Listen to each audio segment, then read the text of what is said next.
Bonjour à tous et bienvenue dans ce webinaire de présentation des résultats du projet Ici-Bas pour intérêt des cultures innovantes de blé associées. Donc, je suis Céline Servec, chargée de mission biodiversité à la Chambre régionale d'agriculture Centre-Val de Loire. J'ai animé le projet Ici-Bas et j'ai à mes côtés les partenaires techniques du projet, donc les chambres d'agriculture de l'Indre et du Loiret, le laboratoire d'éco-entomologie, la FDGDA du Cher, la Société coopérative d'Eure-et-Loire, Fredon Centre-Val de Loire et l'Institut Agro. Le projet Ici-Bas s'est déroulé sur 3 ans, de 2020 à 2023. Il était lauréat de l'appel à projet Expérimentation 2020 de France Agrimaire, bénéficiant de fonds CASDAR du ministère de l'Agriculture. Et donc Ici-Bas a porté sur l'expérimentation de cultures de blé associées à des plants de campagne pour limiter des ravageurs d'automne. J'ai le plaisir d'introduire ce webinaire et de présenter les objectifs initiaux, puis je laisserai la parole aux partenaires pour vous présenter les résultats. Donc avant d'entrer dans le vif du sujet, un point sur le fonctionnement de ce webinaire. Donc les caméras et micros des participants restent éteints. Vous pouvez en revanche, et vous êtes même incité à poser vos questions via le chat, alors en privilégiant Q&R, c'est-à-dire ces questions et réponses, que vous normalement pouvez trouver à droite de conversation dans votre barre des tâches. Mais si jamais vous ne trouvez pas ce bouton Q&R, vous pouvez toujours poser vos questions dans la conversation. Et puis, on essaiera de répondre à vos questions lors de 2 séquences de réponses aux questions, en milieu de webinaire vers 10h45 et en fin de webinaire vers 11h40. Et ce webinaire est enregistré afin de disposer d'un replay.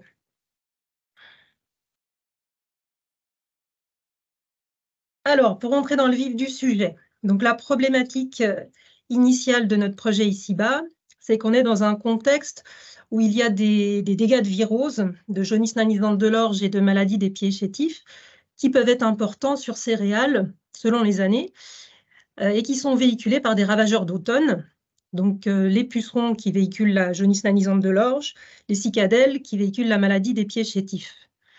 Et la perte de rendement liée à la JNO peut atteindre 40 quintaux par hectare en cas de forte attaque de pucerons virulifères sur blé, avec un seuil d'intervention de 10% de plantes portant au moins un puceron ou la présence de pucerons au moins 10 jours dans la parcelle. Et puis la maladie des pieds chétifs peut entraîner des pertes de rendement de plus de 70% sur blé. Parallèlement à ça, il y a eu l'interdiction des néonicotinoïdes sur céréales en septembre 2018. Et à partir de là, la lutte chimique repose sur des interventions insecticides en végétation, avec une durée d'efficacité limitée, et donc ce qui suppose des répétitions de traitement en cas de présence de ravageurs, selon les années, selon la météo également. Donc notre problématique, c'est de trouver des méthodes de lutte alternatives pour lutter contre ces ravageurs d'automne du blé.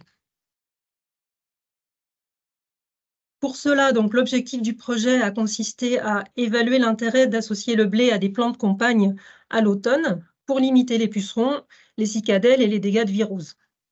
Donc on est parti de l'hypothèse que l'association à des plantes campagne pourrait perturber ces ravageurs par perturbation olfactive, barrière physique ou visuelle, et ou favoriser leur régulation par leurs ennemis naturels, donc par exemple les hyménoptères parasitoïdes, les coccinelles, les cirfes, les chrysopes, les carabes, les araignées, ces derniers étant aussi des prédateurs généralistes. Et puis, donc favoriser ces auxiliaires en leur apportant de la ressource à l'automne. Et on est aussi parti du constat que peu de références existent sur le sujet. On a des résultats qui existent sur colza associés à des légumineuses, où on voit notamment un effet sur la réduction des dégâts de grosse altise ou de charançon du bourgeon terminal, ou sur l'augmentation du taux de parasitisme du puceron cendré sur colza. Mais il y a moins de travaux menés sur blé par rapport aux ravageurs d'automne, spécifiquement par rapport aux ravageurs d'automne. Et les travaux existants sur blé portent plutôt en général sur les effets sur le rendement, l'effet sur l'azote ou le taux de protéines. Et puis, parallèlement à ça, on peut dire que la pratique du blé associé, c'est une pratique très peu mise en œuvre par les agriculteurs conventionnels. Ça se fait un petit peu plus en bio. Et donc, il a déjà fallu commencer par s'assurer de la faisabilité et des intérêts technico-économiques de cette pratique. Donc, les travaux qui ont été menés dans le cadre du projet Ici-Bas ont porté sur 3 grandes actions. L'action 1, ça a été l'expérimentation de différentes associations blé plus plan de campagne et le screening en micro-parcelles afin de s'assurer de la faisabilité technique, donc avec des suivis agronomiques pour voir ce que ça donnait en termes de désherbage, en termes de rendement, etc. Et ça nous a permis de sélectionner des plantes à tester à plus grande échelle. Dans notre action 2, donc, qui portait sur l'évaluation des effets sur les ravageurs et auxiliaires en plus grande bande, donc à plus grande échelle, en plus grande bande, on a pu faire des suivis de ravageurs et d'auxiliaires et de viroses. Et puis, parallèlement, toujours des suivis agronomiques pour voir ce que ça donne sur le rendement. Et l'action 3, donc, c'était valoriser et diffuser les résultats vers les agriculteurs et conseillers sous forme de différents livrables afin d'aboutir à des préconisations sur la conduite des associations. Donc, en année 1, c'est-à-dire en 2020-2021, il y a eu 4 essais blocs de micro-parcelles qui ont été réalisés, et puis déjà 10 essais en grande bande avec uniquement l'association blé plus févrole. Et puis les 2 années suivantes, 2021-2022 et puis 2022-2023, là, on a réalisé des essais en grande bande avec les 3 associations qu'on avait présélectionnées, c'est-à-dire blé plus févrole, blé plus pois et blé plus vesse. Et on essayait à chaque fois d'avoir une dizaine de répétitions. Vous voyez sur la carte la localisation des essais, donc, qui se situaient en région centre dans 4 départements, en Eure-et-Loir, dans le Loiret, dans le Cher et dans l'Indre. Puis vous avez quelques photos qui illustrent les essais en grande bande avec l'association blé-vesse, blé-pois, blé-févrole. Voilà, donc le plan de ce webinaire, tout d'abord, nous allons vous présenter les résultats des essais en micro-parcelles, puis les résultats des essais en grande bande, avec les protocoles et les résultats agronomiques et viroses. Ensuite, on passera aux résultats sur les pucerons, cicadelles et auxiliaires volants, et puis sur la faune terricole auxiliaire, avant de conclure sur le projet et les recommandations techniques qui en découlent. Et puis, comme je vous disais, avec 2 phases de questions, une intermédiaire et une à la fin. Donc, n'hésitez pas à poser vos questions au fur et à mesure dans le chat. Je laisse la parole à Thierry pour vous parler des résultats des essais micro-parcelles. Merci Céline. Donc moi, je vais vous parler des essais micro-parcelles. Donc nous avons mis en place un screening des espèces afin d'évaluer leur capacité de développement. Donc l'objectif était d'évaluer la capacité des différentes espèces à lever, notamment bien apprécier leur vigueur et aussi la capacité à se développer dans la terre culture avant le semis du blé, parce que nous les avons semés environ 1 mois avant. Ensuite, le but, c'était d'évaluer la capacité des espèces à tolérer les programmes herbicides, parce que c'est des familles différentes du blé, et c'était pour voir comment elles allaient se comporter. Et aussi évaluer l'impact des différentes plans de campagne sur le résultat du blé, notamment par rapport au rendement, et aussi par rapport à sa qualité, par rapport à l'impact sur les protéines. Donc, nous avons mis en place 4 essais en micro-parcelles, donc un à la Scaède, qui est dans le 28, donc plus au sud, un à la chambre du 45, qui est plus centrale, ensuite la chambre du 36 est plus au sud, la FCDA 18.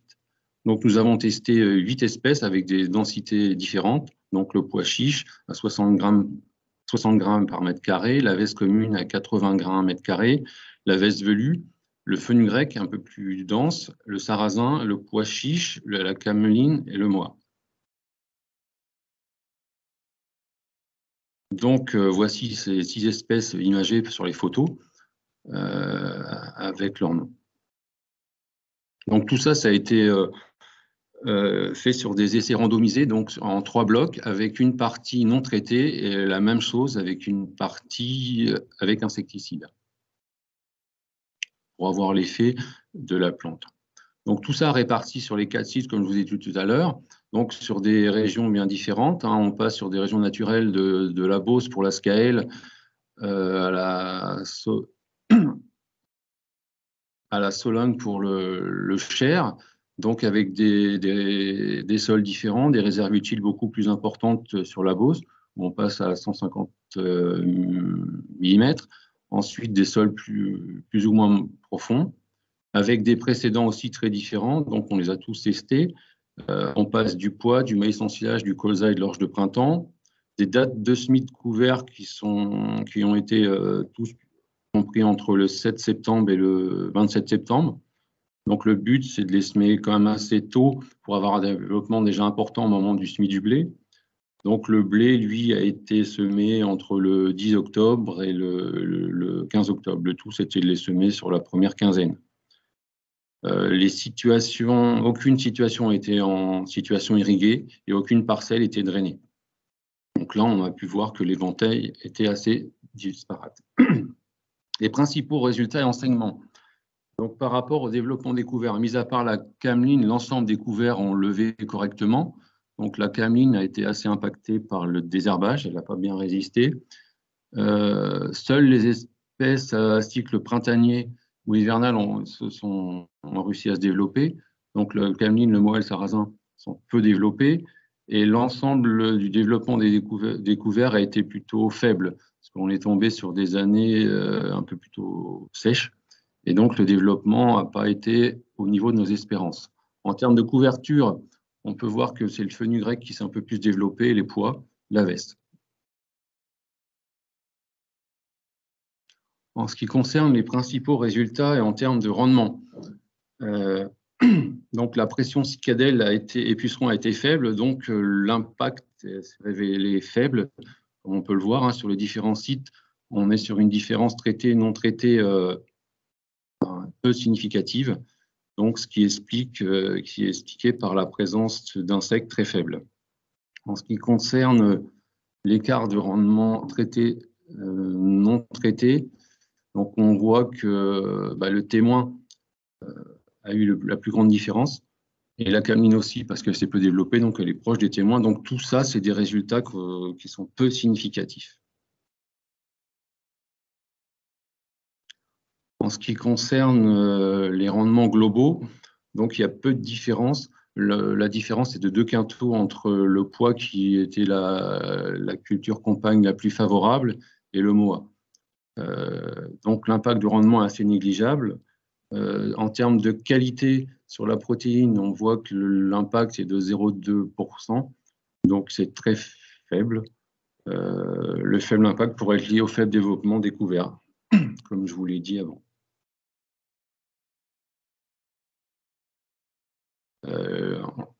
Pour conclure, le but, c'est de semer assez tôt les couverts pour qu'il y ait un développement très fort. Donc, dès début août, on pourrait les semer. Privilégier des espèces à développement plutôt rapide pour qu'il y ait un couvert qui se fasse très vite. Donc, nous, dans nos expérimentations, la faible pression des insectes n'a pas permis de mettre en évidence l'impact vraiment du couvert sur cette composante. Les faibles développements, donc on peut impacter les composantes de rendement. Donc, du coup, on a validé 2 espèces dans nos essais, le pois de printemps et la veste, parce que c'est 2 espèces qui sont développées assez fortement et qui permettent d'avoir un couvert important, en complément de la févrole qui était déjà validée dans les grandes bandes. Donc maintenant, je vais passer la parole à Jean Guérino, qui va vous parler des essais en bande. Merci Thierry. Donc, je me présente, Jean Guérino, conseiller grande culture à la Chambre d'agriculture du Loiret. Donc, je vais vous présenter le protocole des essais en grande bande. Pour ce projet, j'ai été accompagné de Claire Brigand et de Nolwenn Périnel. Donc, les essais en bande sont sur 3 ans, donc ils sont présentés comme ceci, donc avec 4 bandes différentes, donc une bande témoin en B0 avec que du blé, en B1 blé plus févrole, B2 blé plus pois et B3 blé plus veste. Donc, chaque essai est randomisé avec une largeur de bande minimum de 20 mètres et une longueur minimum de 60 mètres. Concernant l'itinéraire technique des essais, tout d'abord, il y a la préparation de semis qui se fait en juillet-août, le semis des plantes compagnes qui se fait en août, début décembre. Le semis direct du blé directement sur les plants de campagne dans le sens du semis des plantes campagne en début octobre. Il y a un désherbage adapté sur les essais afin d'éviter de détruire les plants de campagne. Et il n'y a pas d'insecticide parce que comme on suit les pucerons et autres insectes, on ne fait pas d'insecticide sur l'essai. Il peut y en avoir sur la parcelle autour, mais il n'y en a pas sur l'essai. Concernant la destruction des couverts, donc elle se fait soit par le gel ou chimiquement lors de la reprise de végétation du blé. Ensuite, il y a une récolte qui est faite directement par l'agriculteur avec sa moissonneuse. Dans chaque bande, il y a des répétitions qui sont faites et qui sont pesées par une remorque peseuse pour avoir les résultats ensuite que vous aurez juste après. Donc, on fait aussi des observations sur le suivi des différents ravageurs, donc à l'automne, et il y a un prélèvement de blé qui est envoyé en laboratoire pour faire des analyses de virose. Concernant les pièges de pucerons et cicadelles, donc tout en bas, vous pouvez voir qu'on commence les piégeages dès le semis du blé, et ça pendant plusieurs semaines jusqu'à mi-décembre. Donc, tout d'abord, il y a les cuvettes jaunes. Donc, il y en a une par site que l'on récolte toutes les semaines et ça nous permet de suivre l'arrivée des pucerons ailés. Ensuite, il y a les plaques jaunes, donc les plaques jaunes engluées. Donc, il y en a une par bande et qui nous permet de connaître l'arrivée des pucerons ailés et des cicadelles qui viennent se coller directement dessus. Les plaques jaunes et les cuvettes jaunes, ils sont prélevés toutes les semaines et le contenu des cuvettes jaunes et la lecture des plaques est réalisée par Fredon Centre Val de Loire. Les pots barbeurs, donc il y en a 4 par bande. Donc les pots barbeurs, ils nous permettent de collecter la faune terricole qui tombe aléatoirement dedans. Et, donc ces pots barbeurs, ils sont prélevés, égouttés puis mis dans de l'alcool. Et les contenus sont envoyés au laboratoire éco-entomologique d'Orléans pour identification. Donc, les pots barbeurs, on les prélève toutes les semaines à date, enfin au jour régulier. Par exemple, c'est tous les mardis, c'est tous les mardis. Et, et pendant 4 semaines. Il y a des aspirations sur pied qui sont faites aussi. Donc des aspirations d'insectes qui sont réalisées par Fredon Centre Val de Loire qui, eux, ont trié et identifié chaque insecte. Peut y avoir, donc il y a des pucerons qui sont avec l'aspiration qui sont un petit peu broyés, donc pas très identifiables. Il y a aussi des cicadelles et des auxiliaires comme des coccinelles, cirphes, chrysoptes, hyménoptères parasitoïdes. Donc une partie des échantillons aspirés est directement congelée sur place et envoyée à l'Institut Agro pour analyse de sucre et autres composants biochimiques que contiennent les hyménoptères parasitoïdes. Donc cela en fait nous permet de connaître ce qu'ils ont consommé, donc à savoir quelle espèce de puceron hôte et savoir ou s'ils ont consommé potentiellement du nectar extrafloral que l'on trouve sur les févroles ou sur la veste. Donc, il n'y en a pas sur poids du nectar. Donc ici, on peut voir un exemple d'hyménoptère parasitoïde. Donc l'hyménoptère, il pond directement dans le puceron vivant. Donc la larve se développe dans le puceron et une fois qu'elle éclot, elle ressort en creusant un trou rond sur le dos du puceron et qui crée une momie d'un puceron là que vous avez en photo. Des notations visuelles sont également faites pour voir s'il y a des pucerons, donc qu'ils soient vivants ou parasités par un hyménoptère. Ils regardent aussi s'il y a des auxiliaires de présents. Donc il y a donc il y a des notations visuelles qui sont faites sur blé. Donc il y a 5 placettes de 30 plantes. Donc ça fait 150 plantes examinées par bande. Et pour les plants de compagne, il y a 5 placettes de 5 plantes qui sont examinées, ce qui fait 25 plants de compagne examinés par bande. Comme je vous l'ai dit précédemment, donc il y a des prélèvements de plantes pour analyse de virose, pour savoir si les plantes sont porteurs de virose ou non, et s'ils sont porteurs de virose, savoir si c'est de la jaunisse nanisante de l'orge ou si c'est la maladie du pied chétif. Donc on fait également des suivis agronomiques, donc sur le développement des couverts avec la densité, le stade et la hauteur des couverts. On fait le suivi de l'itinéraire technique de l'agriculteur avec un conseil sur ses différentes interventions. Par exemple, pour le conseiller sur son désherbage afin qu'il évite d'utiliser un désherbage qui tue les plantes compagnes.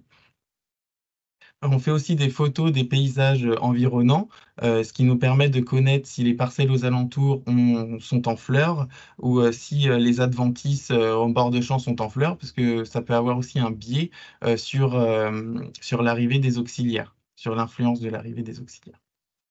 Les données météo aussi sont récoltées afin de connaître s'il y a un biais dans certains des résultats, de savoir si c'est lié à la météo ou non. Donc maintenant, je vais passer la parole à Baptiste afin qu'il vous présente les résultats de ces essais en bande. Donc bonjour à tous, je me présente, je m'appelle Baptiste Crochet, je suis conseiller agro à la FDG d'Aduchère. Et donc dans le projet ICIBA, moi je me suis occupé en dernière année de projet, donc en troisième année, de la partie agronomique et technique du projet, avec notamment le traitement des données agronomiques. Et donc là, dans cette partie-là, moi ce que je vais essayer de faire, c'est répondre à la question suivante: est-ce qu'on peut engendrer un gain agronomique ou économique en cultivant des blés associés grâce aux résultats de nos essais-bandes? Donc, dans un premier temps, sur cette diapo-là, vous avez ce qu'on a tenu à vous présenter, c'est la validité des essais-bandes. Au cours des différentes mises en place, on s'est rendu compte qu'il y avait plusieurs problématiques lorsqu'on essayait d'associer du blé à des légumineuses ou à des plantes compagnes en général. On trouve notamment, par exemple, en 2021, nous avions 9 essais valides sur 10 mis en place, avec un essai qui présentait des dégâts de limaces sur les couverts, donc qui n'a pas pu être pris en compte. En 2022, on a eu énormément de dégâts de limaces, donc il y a eu 4 essais sur 8 mis en place qui ont pu être utilisés pour l'analyse des données, donc principalement dégâts de limaces, mais aussi dégâts de lapin. Et en 2023, on a eu malheureusement 3 essais valides sur les 9 mis en place, avec un essai qui a malencontreusement été traité avec un insecticide.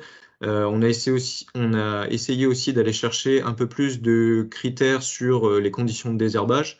Et donc certains désherbages n'ont pas été sélectifs sur les plantes associées. Donc on a eu 3 essais qu'on n'a pas pu prendre en compte dans l'analyse. Et enfin, il y a 2 essais qui ont malheureusement grêlé dans le Cher lors de la tempête. Donc on a acquis quand même beaucoup de connaissances en mettant en place ces bandes-là, notamment pour construire un itinéraire technique plutôt robuste. Donc on sait maintenant que l'anti-limace c'est relativement important pour les plantes compagnes. On sait aussi qu'il faut faire attention à la sélectivité du désherbage. Et en mettant en place tous ces essais bandes, on a pu arriver à des critères et à des chiffres complets sur lesquels on pourra revenir. Donc en tout, on a mis en place 27 essais, dont 16 en essais bandes qui étaient valides. Et dans ces essais bandes, on avait 9 essais valides partiellement. Qu'est-ce que j'appelle essais partiels ici? C'est des essais dans lesquels il y avait uniquement le témoin qui était mis en vis-à-vis de la févrole. Donc c'était principalement en première année, c'est les 9 que vous voyez en 2021. Et on a eu 7 essais complets, donc là avec un témoin de blé pur qui était mis en vis-à-vis avec du blé associé févrole, blé associé vesse et blé associé pois. Donc voilà pour cette partie validité.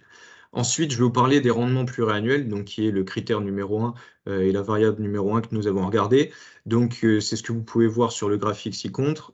Déjà, dans un premier temps, je peux vous dire qu'à l'analyse statistique, il n'y a pas de différence significative entre nos différentes modalités de blé associé. Avec un blé pur qui fait en moyenne sur les 3 années d'expérimentation en bande 79,55 quintaux, contre 73 quintaux pour le blé associé févrole, 75 pour le blé associé pois et 70 pour le blé associé vesse. on voit quand même une légère tendance qui apparaît avec un effet dépressif découvert qui est malgré tout non significatif, dû à la variabilité entre nos essais et à l'intérieur de nos essais.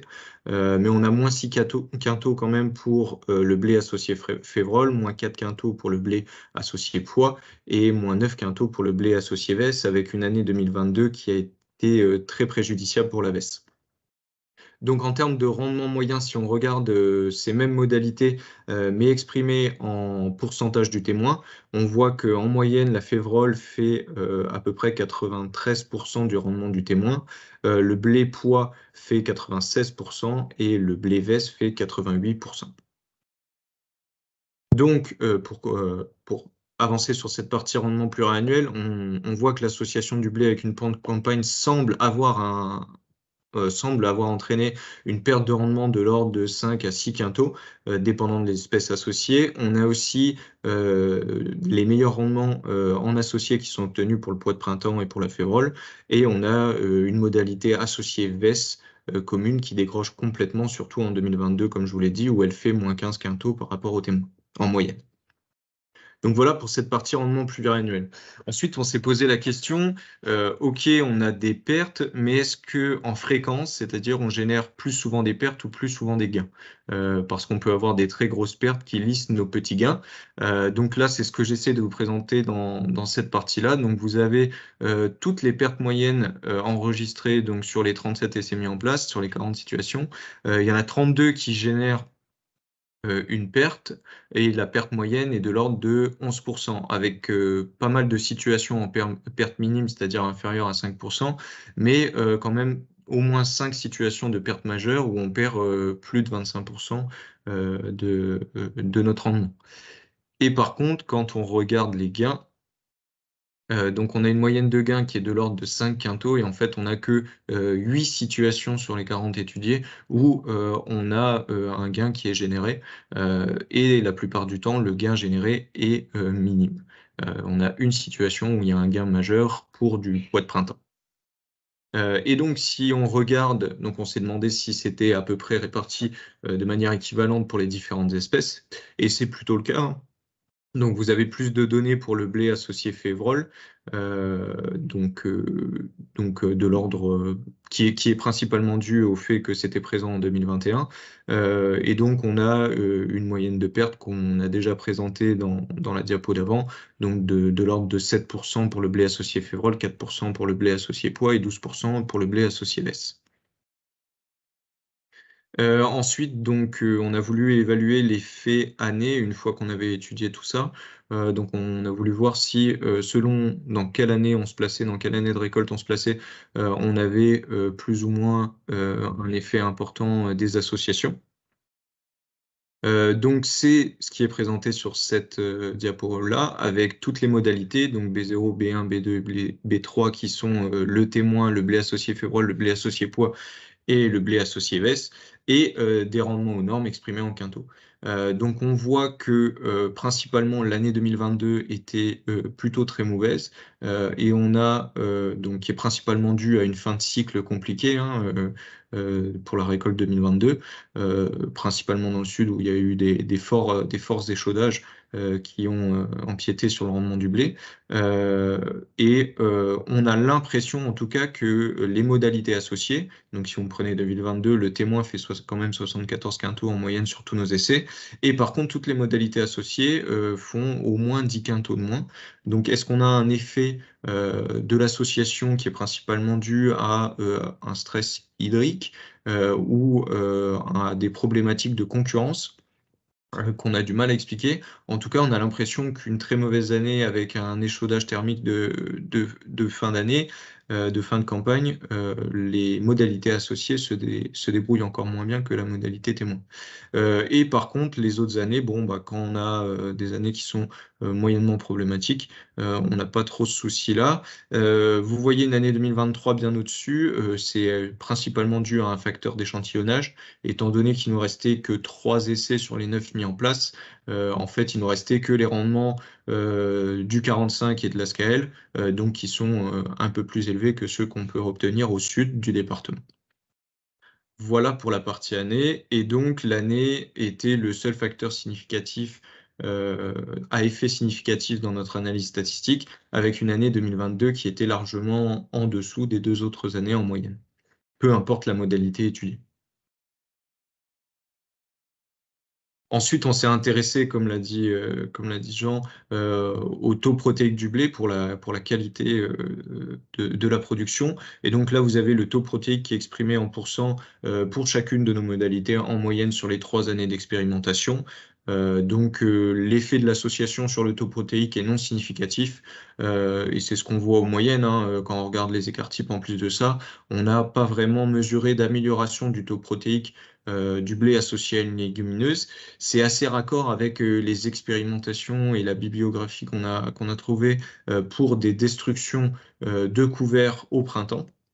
Donc voilà, pas vraiment de différence entre nos modalités. Et on a un léger moins pour le poids B2, mais qui est complètement non significatif et qui est complètement gommé par la variabilité mesurée.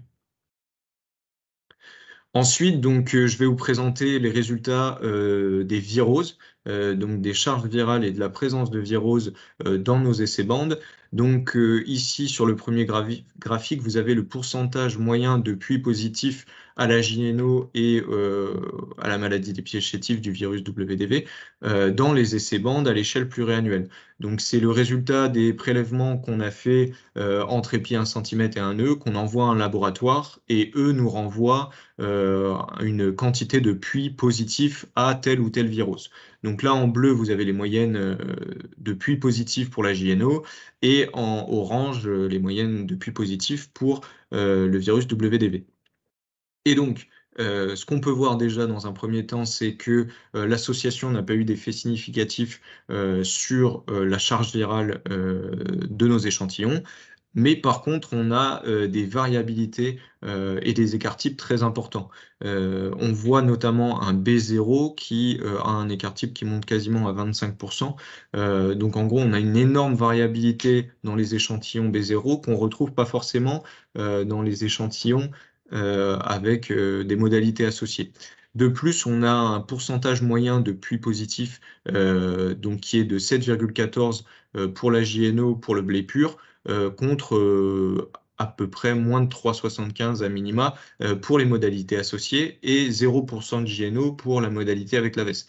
Donc, même si ces résultats sont non significatifs, principalement dû au fait que lors des 3 années d'expérimentation, on a une très faible pression virose et une très faible pression puceron, on peut quand même évaluer une tendance et démontrer que on a à peu près 2 fois plus de virose sur B0 que sur une modalité associée. Donc on peut se poser la question d'un effet de l'association, en tout cas c'est ce qu'on a l'impression. Et en dessous de ce graphique, vous avez les fréquences de JNO. Donc est-ce qu'on trouve plus souvent de la JNO dans les échantillons associés ou dans l'échantillon témoin? Et on voit que c'est à peu près équivalent. Donc en fréquence, ça n'a pas d'effet. Donc est-ce que l'association protège en fait de gros dégâts de virose, ou en tout cas de taux de puits positifs très importants? La question reste ouverte, on n'a pas réussi à le démontrer, mais il y a quand même une tendance. Et pour visualiser un peu plus facilement cette tendance, donc là c'est la somme des pourcentages moyens obtenus pour chacune des modalités, et donc on voit que lorsqu'on somme nos positifs pour le blé pur, on a à peu près 2 fois plus de positifs que sur un blé associé févrole, et 4 fois plus que sur un blé associé pois. Donc B0 au moins 2 fois plus touché par la JNO que les autres bandes, même si les résultats sont non significatifs, principalement dus aux faibles pressions viroses. B3 n'est jamais touché pendant les 2 années d'expérimentation. Donc là, on peut se poser la question, la VES a un effet important sur cette JNO. Et par contre, pour la maladie des pieds chétifs, on n'arrive pas à dégager de tendance, même s'il y a un peu moins d'impact sur B0 que sur le reste, mais les écarts types sont tellement importants entre les modalités qu'on ne peut pas conclure à quoi que ce soit sur la partie maladie des pieds chétifs et donc sur la cicadelle. Voilà pour cette partie virose. Ensuite, on a essayé d'expliquer les variables, notamment du couvert, donc les éléments explicatifs, donc principalement la densité et le développement des couverts. Donc ce qu'on a voulu faire, c'est essayer de voir quel couvert était le mieux développé dans nos essais bornes, un peu comme on avait fait dans les essais microparcelles, et essayer de faire corréler ça avec une potentielle pression virose. Donc on a créé ce qu'on appelle une note globale couvert, hein. Donc c'était une variable synthétique qui synthétise la densité levée par rapport à la densité semée et la hauteur du couvert. En gros, plus il est haut et plus il est dense, plus il a une bonne note. Et donc on voit, donc c'est ce qui est représenté en bleu sur le graphique, on voit que le blé févrole en fait est le couvert qui s'est globalement le mieux développé dans un maximum de situations, avec une note de 6,52, donc des couverts plutôt bien développés et des févroles qui ont plutôt bien levé dans une majorité de situations. Et par contre, on voit que les deux autres légumineuses, blé pois et blé vesse, ont eu plus de mal à lever, donc avec des densités de semis de 80 grains, lorsqu'on en retrouve à peu près 40 à la sortie, c'est quand même pas énorme, d'où une plus faible note, et des couverts qui sont moins hauts, principalement dû à l'espèce et à leur faible développement à ce moment-là. Donc potentiellement un blé associé févrole qui serait plus intéressant. Lorsqu'on a regardé les statistiques, en fait, on n'a pas d'effet de la densité ni du développement du couvert sur la partie virose et sur le rendement. Donc, voilà pour ces éléments explicatifs. Mais par contre, on s'est posé une autre question, c'est est-ce que le temps de présence du couvert a un effet plus ou moins important sur le rendement? Parce qu'on a vu tout de suite cet effet de concurrence avec en moyenne moins 5 quintaux pour les modalités associées. Et donc, on s'est posé la question, mais est-ce que c'est pas parce qu'on laisse les couverts trop longtemps en place ou pas assez longtemps en place pour avoir un effet significatif sur le taux protéique, par exemple? Et donc, on a mesuré les temps de présence de couverts. Donc, heureusement, dans nos essais, on avait différents temps de présence qui allaient de 0 à 10 mois.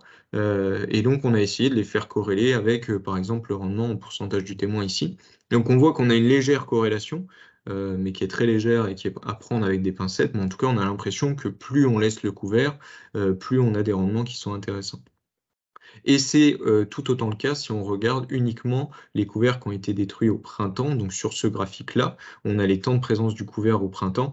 Et donc là, on améliore un petit peu notre R carré avec 0,44. Donc ça casse pas trois pattes à un canard, mais c'est quand même pas inintéressant de voir ça. Et donc on a un rendement qui semble être légèrement amélioré par la présence du couvert, sachant qu'à l'échelle de nos essais, cette influence est non significative. Et enfin, donc pour conclure, ce qui nous intéressait aussi, en plus de l'agronomie, c'est l'économie. Est-ce qu'un agriculteur s'y retrouve en faisant du blé associé? Donc pour rappel, toutes ces données sont valables dans des conditions de pression de virose assez faibles. Donc ici, vous avez, donc on a comparé les blés témoins avec les blés associés, en partant du principe que l'itinéraire technique était complètement équivalent. Donc pour le blé pur, on a pris un blé TCS classique. Et par contre, pour le blé associé, on est parti du principe que c'était exactement la même chose, sauf qu'on rajoutait un semis direct du blé dans le couvert de févrole ou d'autres plants de campagne. On a pris un prix du blé de 2023 au moment où j'ai fait cette analyse-là, qui était de 210 € la tonne. Les charges OP qui ont été calculées par un de nos groupes GEDA au sein de l'FD GEDA, donc le groupe GEDA d'Arcé. Donc on a pris la charge OP moyenne pour la campagne 2023. Et enfin, donc on a estimé un prix des semences fermières mis en place dans les dans les couverts campagne grâce au logiciel Acacia du GI2E Magellan. On a estimé, grâce à nos données FDGEDA, un coût supplémentaire du SMI direct à environ 37 €. Et donc, on a pu calculer le produit brut, le produit net et une moins-value nette pour toutes nos modalités. Donc, en termes de produit brut, donc c'est tout simplement le prix du blé multiplié par le rendement, hein. Étant donné qu'on a des meilleurs rendements en blé pur, on a un produit brut qui est plus élevé. Et une fois charge déduite, donc charge principalement due aux charges OP classiques et à l'itinéraire technique particulier, plus à la présence du couvert, on arrive à un différentiel d'à peu près 140 à 300 € en fonction de la modalité qu'on regarde. Donc c'est ce que vous voyez en gris, c'est la moins-value qui est causée par l'association. Alors c'est principalement dû à deux facteurs. Le facteur numéro 1, c'est une perte de rendement, hein, on le voit bien sur la veste, et le numéro 2, c'est le coût du couvert, qui peut être plus élevé pour certaines graines, même en semences fermières. Et si on regarde la même chose en semences certifiées, donc là c'est exactement pareil, il y a uniquement le prix de semences certifiées qui est modifié. Là en fait on lisse l'effet rendement par le prix plus élevé de certaines espèces, notamment le pois. Donc si on va chercher de la semence certifiée, on est à peu près à 300 € de déficit à l'hectare. Donc voilà pour cette partie. On va passer sur une première phase de questions. Donc on va essayer de répondre à toutes vos questions que vous avez mises dans la partie questions-réponses et conversations. Je vous invite à interagir dès maintenant et on va essayer de répondre à un maximum de questions pendant ce petit interlude. Merci à tous. Merci Baptiste. Oui, on a déjà quelques questions là dans le chat, qui s'adressent surtout à Baptiste et à Thierry. Donc, on a la Chambre d'agriculture 52 qui nous dit cette année, dans nos essais, nous avons deux points de protéines en plus dans les associations blé plus févrole. Idem pour les essais menés par Soufflet, donc c'est en système bio. Et puis, c'est aussi trié, du coup, après récolte, puisqu'on a analyse faite sur blé trié, grains cassés, de légumineuses enlevées. Par contre, nous semons des blés de force. Donc, comment réagir là-dessus, Baptiste? C'est globalement ce qui est démontré dans la bibliographie. En prélude du projet ici-bas, on a pas mal regardé de biblio. Et dans les systèmes, comme un système bio, qui est différent, nous, on a fait le choix d'étudier uniquement cette partie-là en conventionnel. Et dans un système bio qui peut être un peu plus limité en éléments minéraux, notamment en azote, en fait, on a des effets qui sont plus significatifs des plantes associées, et c'est pour ça que c'est tout simplement plus pratiqué en bio qu'en conventionnel pour la partie agro. Et ensuite, nous, on avait fait le choix de regarder uniquement l'effet sur les viroses et donc de ne pas faire de double récolte, mais étant donné que on pourrait arriver potentiellement à faire cette double récolte-là, et si on arrive à la valoriser avec un système de triage, on pourrait avoir des rendements qui sont à peu près équivalents en blé pur vis-à-vis des blés associés. Donc, c'est pas très étonnant ce qui a été démontré par la Chambre du 52. Merci. Autre question. Comment expliquer les pertes de rendement, notamment avec la VES? Tu as déjà un petit peu répondu tout à l'heure, mais... Alors, on se pose pas mal de questions vis-à-vis de ça. Alors, est-ce que c'est une concurrence directement pour les éléments minéraux? On sait qu'une légumineuse qui est mise en conditions non limitantes en azote, elle va peut-être pas s'embêter à faire des nodosités, et donc elle va prélever directement de l'azote dans le milieu. Donc, est-ce que c'est une concurrence du couvert de légumineuses vis-à-vis des éléments minéraux, ou est-ce que c'est une concurrence vis-à-vis de l'eau, ou est-ce que c'est une concurrence vis-à-vis de la lumière? On a pu voir aussi à certains moments des couverts qui étaient parfois exubérants et qu'on a dû gérer mécaniquement ou chimiquement très tôt en culture. Et donc, on peut supposer qu'il y a des concurrences quand même du couvert vis-à-vis du blé, en tout cas dans nos essais. Après, expliquer très concrètement pourquoi la veste fait moins 15 par rapport à une févrole qui fait moins 6, ça, on n'a pas tous les éléments. C'est peut-être dû à la veste qui a un port un peu plus étalé, un peu plus poussant, peut-être un peu plus de concurrence pour la lumière. Donc voilà, pas mal de questions vis-à-vis de tout ça, mais on suppose une concurrence vis-à-vis des éléments nutritifs du sol et aussi vis-à-vis de la lumière et de l'eau. Alors, il est probable que la VES velue soit concurrente. Pourrez-vous remettre vos doses de semis, s'il vous plaît? Du coup, Jean, si tu peux retourner sur la diapo, c'était dans la présentation. Moi, je l'ai en tête, si c'est la question. Donc, on a semé 25 grains de févrole mètre carré, 80 pour le pois et 80 pour la veste. Donc voilà. C'est la veste commune. Oui, c'est de la veste commune, oui. Veste commune, variété Spido. C'est des densités de semis qui sont quasiment des demi-densités par rapport à un semis en pur. On avait choisi cette partie-là par rapport à des calculs qui avaient qui avait été fait via le logiciel Acacia du GI2UE Magellan et qui était généralement pratiqué par les bio aussi. Après, on peut revenir sur ces densités-là, hein. Peut-être qu'on a semé un petit peu trop dense nos vesses ou nos pois. En tout cas, la févrole, on est plutôt sûr de nous de ce côté-là. Pourquoi n'avez-vous pas semé les plantes compagnes en même temps que le blé, de manière à limiter la concurrence lors de la levée du blé? D'ailleurs, ce sont les conseils donnés sur Colza.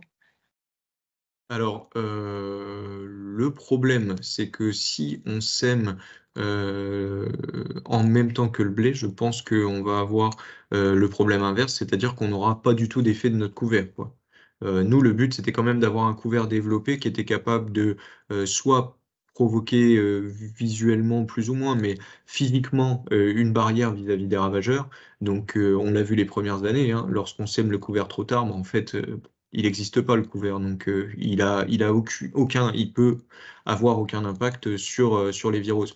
Donc nous, ce qui était important, outre le fait de développer un gain agronomique, hein, c'était d'essayer de démontrer quelque chose sur la partie virose, parce que c'est ce qui nous intéressait, et même si on perd 2 quintaux tous les ans, mais que la 10e année en non traité, en fait, on économise la moitié de notre rendement, ça vaut le coup quand même, lisser sur une moyenne pluriannuelle. Donc, c'est pour ça qu'on a semé les couverts plus tôt pour avoir un développement assez important et avoir un effet probable sur les virus, enfin, sur les ravageurs. Autre question, n'est-ce pas logique de ne pas gagner sur la teneur en protéines dès lors que le rendement ne baisse pas? Alors, ne pas gagner sur la teneur en protéines dès lors que le rendement ne baisse pas. C'est-à-dire?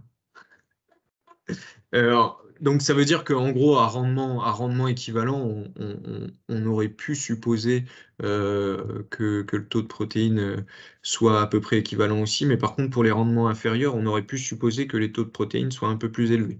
Ce qu'on n'a pas vu, d'où la thèse de est-ce que les couverts n'ont pas pris une partie de l'azote supérieure à la partie fournie. On a aussi une majorité de situations où notre couvert est détruit au printemps, par les interventions principalement basées sur les dicotes, les rattrapages de printemps qu'on fait. Et donc, on peut supposer aussi que les couverts n'ont pas le temps de relarguer tout cet azote-là au blé entre une destruction courant mars-avril et une récolte juin. On sait que dans la biblio, les effets sur les taux protéiques sont plutôt démontrés pour des destructions du couvert associé légumineuse plutôt à l'automne, voire en hiver, quoi. Mais là, on arrive dans des situations où on rajoute un désherbage et donc c'est un petit peu moins intéressant de ce point de vue-là. Merci. Partie bilan économique. Il y a autant de traitements sur les blés associés que sur un blé pur? Alors, oui, en termes de nombre de traitements. Après, on aurait pu justifier une petite baisse vis-à-vis des coûts de désherbage, parce que étant donné qu'on met des quantités de désherbants, notamment de prélevés sur les blés légèrement inférieurs lorsqu'on a une plante associée pour essayer de ne pas la détruire. J'ai vu une question passer tout à l'heure, donc voilà, on essaye de borner notamment la partie glyphosate, donc qui peut poser des soucis aux plantes compagnes, donc le glypho qu'on fait juste avant le semis du blé. On borne aussi sur des quantités de DFF, donc majoritairement utilisées sur les céréales et qui peuvent poser souci aux plantes compagnes. Donc on a une légère baisse de ces produits phyto qu'on aurait pu prendre en compte, mais qui est de l'ordre d'une dizaine, une quinzaine d'euros par hectare. Et sinon, pour le reste de la conduite, étant donné qu'on détruit nos plantes compagnes au printemps avec des rattrapages d'icotes, sinon tout le reste est absolument équivalent. Donc on aurait pu justifier une petite baisse de la partie prélevée, mais qui est assez négligeable à mon avis. Y a-t-il eu des comptages plantes et épis de blé pour voir si l'association entraîne une baisse de peuplement qui expliquerait celle du rendement? Alors oui, il y a eu des comptages sur les blés. Globalement, il n'y avait pas de souci en termes de nombre de pieds. Après, on n'a pas fait de comptage épice, si je ne dis pas de bêtises. Donc ça, on n'a pas la donnée. Mais en tout cas, sur le nombre de pieds, c'est pas là-dessus que la concurrence a été faite, mais peut-être sur le nombre total via une concurrence pour les éléments nutritifs ou pour la lumière. Donc, bonne question et variable à mesurer potentiellement. Quels désherbages sont sélectifs sur les plantes compagnes dans vos essais ou à l'inverse, les plus phyto, je ne comprends pas bien la fin, mais quels désherbages sont sélectifs dans les Alors, en plantes gros, compagnes dans vos essais? ce qui passe pas du tout pour la prélevée du blé, donc c'est des doses importantes de glypho, où là, tout ce qui est vesse et poids tolère pas du tout. Donc même à 0,5 de glypho, la vesse, elle en pâtit, quoi. Donc c'est le facteur principal. Après, la févrole tolère assez bien cette partie-là. Et ensuite, la prélevée, on va passer sur éviter des doses de DFF trop importantes, donc de diflufénicants qui sont principalement contenus dans le compil et dans le Fosbury, et qui peuvent poser problème aussi aux plantes compagnes. Donc c'est surtout ces deux produits-là qu'on va borner. Donc on va diviser la dose homolo par deux, quoi, grosso modo, sur ces deux produits. Et sinon, le reste, on n'a pas vraiment de soucis. Après, on n'avait pas une diversité de désherbage très très importante. On sait qu'il y a pas mal de choses qui passent pas si on fait pas uniquement de la prélevée ou de la post-précoce. Donc nous, dans nos essais, on avait principalement prélevé, post-précoce et un rattrapage d'icote qui venait détruire l'association au printemps en termes d'itinéraire technique. Y a-t-il eu un impact sur la pression en adventice en lien avec les programmes désherbage adaptés? Ça a été nos grosses problématiques les premières années, voilà, avec des agriculteurs qui étaient presque réticents à remettre en place les essais parce qu'en fait, on a été crescendo. C'est-à-dire qu'au début, on a regardé si on arrivait déjà en désherbant très très light ou même sans désherber à faire pousser une association. Et la dernière année, vous voyez qu'il y a un peu plus de désherbage non sélectif et c'est principalement dû au fait qu'on a été chercher les doses limites pour ces plantes-là. Donc les premières années, forcément, on a eu des soucis vis-à-vis des adventices. Mais si on prend l'année dernière où on a fait ce que je viens de dire à peu près comme itinéraire technique, on n'a pas eu de soucis particuliers au niveau des adventices. Donc non, c'était relativement propre. Après, pour ma partie à moi, on a émis des essais sur des parcelles qu'on connaît et sur lesquelles il n'y a pas trop de grosses problématiques graminées. Donc on n'a pas besoin de charger outre mesure les désherbages. Avez-vous réalisé des notes d'efficacité herbicide et est-ce que les programmes Herbie sont similaires suivant les espèces? Alors comme je l'ai dit, bon, on reviendra un peu dessus en conclusion, mais je voudrais pas chanter la partie conclue.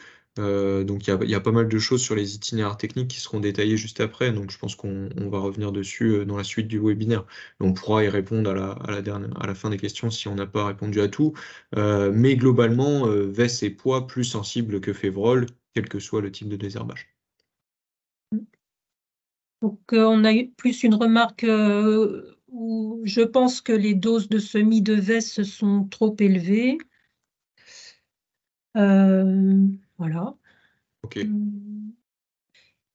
puis, dernière question à ce stade, comment les espèces associées ont été présélectionnées au départ du projet? Par la biblio? Ouais, principalement par la biblio et par un coût relatif des semences, quoi, hein. On a pris des espèces qui peuvent se trouver chez un agriculteur en semences fermières ou alors qui ne coûtent pas des prix exorbitants à l'achat si on veut des semences certifiées. Donc voilà, on a essayé de prendre des espèces qu'on peut trouver dans une ferme. C'est comme ça que ça s'est fait, et des espèces qui pouvaient se développer à cette période-là. Après, on aurait pu peut-être tester encore plus de choses. Mais on avait aussi intérêt à aller chercher principalement dans les légumineuses parce qu'on supposait un effet positif sur la culture du blé directement. Et donc, c'est vers ces plantes-là qu'on s'est tourné en premier. Mais voilà, vous l'avez vu dans la partie micro-partielle, il y avait quand même pas mal d'associations qui étaient testées. Et donc, on a choisi principalement donc, des coûts raisonnables de la semence et aussi des semences qu'on peut trouver relativement facilement. Merci Baptiste. De Donc on rien. est pile poil dans les temps. On va pouvoir embrayer sur la deuxième partie. Donc après avoir parlé plutôt agronomie rendement, on va parler plutôt insectes. Enfin, agronomie toujours. Mais... Donc je laisse la parole à Louise. Merci Céline. Donc bonjour à tous, je suis Louise Bellamy, je travaille chez Fredon Centre Val de Loire et donc je vais vous présenter cette partie-là. Je suis accompagnée de Monique Chariot qui est aussi présente en visio, qui a suivi l'entièreté du projet et qui m'accompagnera tout à l'heure dans la réponse aux questions éventuelles. Donc nous nous sommes intéressés, nous, sur la partie, la caractérisation des effets des associations de culture sur la régulation des ravageurs, donc pucerons et cicadelles, par les auxiliaires de culture. Nous nous sommes intéressés à 3 catégories de ravageurs, donc les pucerons d'automne des céréales, Metopolophium dirodum, Cytobion avenae et Rhopalocifum padi, qui sont 3 espèces de pucerons qui sont vecteurs de la jaunisse nanisante de l'orge. Les pucerons des plantes compagnes, Megoria viciae, Acyrtosiphon pisum et Aphis fabae, qui sont intéressants en fait car leur miella peut être une source de nourriture alternative aux auxiliaires de culture et ainsi permettre aux auxiliaires d'être déjà présents sur place sur la parcelle. Et on s'est également intéressé à la cicadelle Psammothethix alienus, vectrice de la maladie des pieds chétifs. Donc ces insectes ravageurs ainsi que les auxiliaires de culture ont été capturés au moyen de différentes méthodes de suivi que je vais rappeler rapidement ici. Donc les pucerons ailés ont été capturés dans des cuvettes jaunes qui étaient placées à raison d'une cuvette par site et qui ont permis d'observer la dynamique de vol des pucerons et ainsi de placer au mieux en fait les dates d'aspiration et de notation que je vais détailler juste après. Les pucerons ont également été capturés sur des plaques jaunes engluées qui ont été placées, donc une plaque sur chaque bande, ce qui nous a permis de faire un comparatif entre les différentes associations de culture. Cette méthode, par contre, elle n'a pas permis de rendre compte, enfin d'identifier les pucerons, mais elle a toutefois, par contre, permis aussi une capture des cicadelles Psammothethix alienus. Des notations visuelles ont aussi été réalisées, donc cette fois directement sur végétation, pour essayer d'observer l'installation des pucerons en végétation directement dans la parcelle. Et enfin, des aspirations ont permis la collecte d'insectes, donc principalement insectes auxiliaires, ce qui nous a permis de rendre compte un peu de la diversité des insectes, puisque certains sont difficilement observables facilement à l'œil nu. Et ça nous a aussi permis de capturer les hyménoptères parasitoïdes dont a expliqué un peu le fonctionnement Jean plus tôt, qui ensuite ont été envoyés au labo de l'Institut Agro pour une analyse des sucres glucidiques, pour des analyses glucidiques. Donc si on va commencer par présenter les résultats au niveau des cicadelles Psammothethix alienus. Donc, ce qu'on peut voir à gauche, c'est le graphique de présentation du suivi hebdomadaire de la dynamique de piégeage en fait obtenu sur l'automne 2022. Donc, automne 2022, récolte 2023. Donc, ce qu'on peut voir sur ce graphique-là, c'est qu'il semblerait comme ça à première vue qu'on ait quand même moins de cicadelles dans les bandes d'associations de culture que dans le blé seul. Mais ensuite, ce qu'on a pu observer en fait en faisant les analyses statistiques, c'est qu'on n'a aucun résultat significatif qui ressort de ces analyses-là. Et en fait, on a uniquement en 2020 où on a pu avoir une association de culture, donc Blé-Févrole, qui était la seule association qui était évaluée à ce moment-là, qui a permis une réduction des populations de cicadelles Psammothethix alienus de façon significative. En revanche, en 2021, on n'a pas eu assez de données en fait pour pouvoir conclure. Donc globalement, on n'a pas pu conclure sur l'effet des plantes compagnes sur Psammothethix alienus. Alors, il est possible que, en fait, on ait eu que l'implantation de nos essais nous ait pas permis d'observer vraiment cet effet, puisqu'on avait des essais qui étaient placés plutôt éloignés des bordures, pour derrière permettre des analyses au niveau de la faune auxiliaire, notamment terricole, qui nécessitent d'être éloignés des bordures, mais au niveau des cicadelles Psammothethix alienus, il valait mieux être plus proche des bordures pour vraiment voir un effet des dégâts de Psammothethix sur les cultures.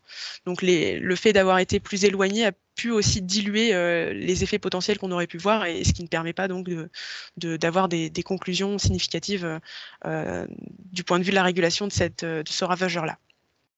Donc maintenant, si on s'intéresse plutôt aux pucerons qui sont vecteurs donc de la jaunisse nanisante de l'orge, on a commencé par réaliser un piégeage en cuvette qui nous a permis d'observer une dynamique de vol.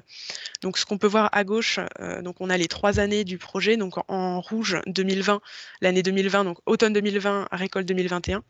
En bleu, automne 2021, récolte 2022, et en vert, automne 2022, récolte 2023.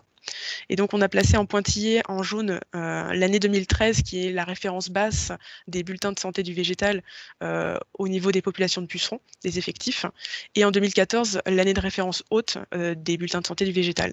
Donc, ce qu'on peut remarquer, c'est qu'on a des cuvettes des pièges qui répondent déjà très bien dès le début en fait, du piégeage, en semaine 42 ou semaine 43, avec déjà des populations assez importantes, un pic dès le début. Donc dès la pose en fait des cuvettes qui ont été posées dès le semis du blé. Donc on a une arrivée assez précoce des pucerons. Et on remarque aussi donc, deux choses, donc que l'année automne 2022, récolte 2023 en vert, c'est en fait notre meilleure année au niveau, c'est l'année où on a eu le plus de pucerons, donc qui s'apparente un peu plus, s'apparente un peu plus à la référence haute. Et en revanche, l'année 2021 a connu vraiment de très très faibles effectifs de pucerons, donc proche en fait de la référence basse. Et cette année-là, en fait, nous a pas permis derrière d'avoir de résultats, puisqu'on avait vraiment trop peu d'effectifs. Donc maintenant, si on regarde un peu le comparatif entre les bandes d'essai, entre les bandes de culture associée et le témoin, donc sur la diapo suivante, on a pu observer en 2020 qu'on avait statistiquement moins de pucerons dans l'association blé-févrole que dans le témoin en blé seul. Donc à l'automne 2021, comme je l'ai dit, il y avait trop peu de données, donc on n'apporte aucune conclusion là-dessus. Et à l'automne 2022, cette fois, on a eu statistiquement moins de pucerons en association blé-pois que dans le témoin blé seul. Donc c'est ce qu'on peut retrouver sur le graphique à gauche, où c'est un suivi hebdomadaire des populations, donc des effectifs de pucerons, et où on observe que dans l'association blé-pois, donc en gris, on est quand même très largement inférieur en termes d'effectifs au blé seul qui est en bleu.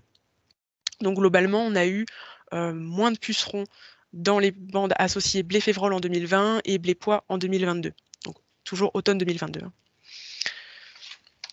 Donc ensuite, on a réalisé des notations visuelles directement en végétation pour observer l'installation des colonies en végétation. Donc après avoir observé qu'on pouvait avoir l'arrivée des pucerons, on a observé directement leur installation. Donc là, on n'a eu aucun résultat significatif. Donc il est possible qu'en fait, comme on a pu voir précédemment, on a eu des pièges qui ont très bien répondu dès le début, dès le semis, en fait, dès la pose des pièges qui étaient prévus dès le semis. Malgré un effort pour anticiper les semis, il y a pu y avoir un manque de concordance du coup entre l'arrivée des pucerons qui arrivaient très tôt dans les parcelles, alors que le blé n'était pas encore levé. Donc ils n'ont pas forcément pu correctement s'installer. Donc du coup, en fait, les pièges, comme ils ont été posés dès le semis, ils peuvent permettre d'observer un nombre quand même assez important certaines années de pucerons sur site, mais pas forcément au moment où le blé est élevé. Donc au final, on n'a pas pu observer vraiment cette installation dans les bandes d'essai sur les plantes. Donc après avoir réalisé ces notations visuelles, on a procédé à des aspirations des insectes présents pour essayer de regarder un peu la partie auxiliaire de culture. Donc ce qu'on a pu observer, c'est que parmi les insectes collectés, on avait en grande majorité des punaises entochorides, des hyménoptères parasitoïdes, des pucerons et des staphylins, et en plus petite quantité des carabes, des coccinelles et des cirfes. Donc le nombre total d'individus, comme on peut le voir en bas à droite, a sensiblement augmenté avec 491 insectes collectés en 2020 contre 615 en 2022, ce qui est dû en fait à une augmentation des distances de bandes aspirées, puisque la première année, en fait, on a pu observer des effectifs très faibles d'hyménoptères parasitoïdes capturés, donc ce qui rendait difficile derrière les analyses glucidiques par le laboratoire de l'Institut Agro. Et donc, du coup, on a décidé d'augmenter ces effectifs. Donc par la suite, je vais détailler uniquement les résultats pour les punaises entochorides et les hyménoptères parasitoïdes. Donc les punaises entochorides étaient intéressantes puisque ce sont des prédatrices généralistes qui vont consommer des proies assez variées, donc telles que notamment des pucerons, des cicadelles. Ce qu'on a pu remarquer, c'est que sur les 3 années du projet, on a toujours eu davantage de punaises entochorides dans l'association blé-févrole. Et on a également eu davantage de punaises entochorides dans l'association blé-vesse les 2 dernières années, donc c'est les 2 années où en fait cette association-là a été mise en place.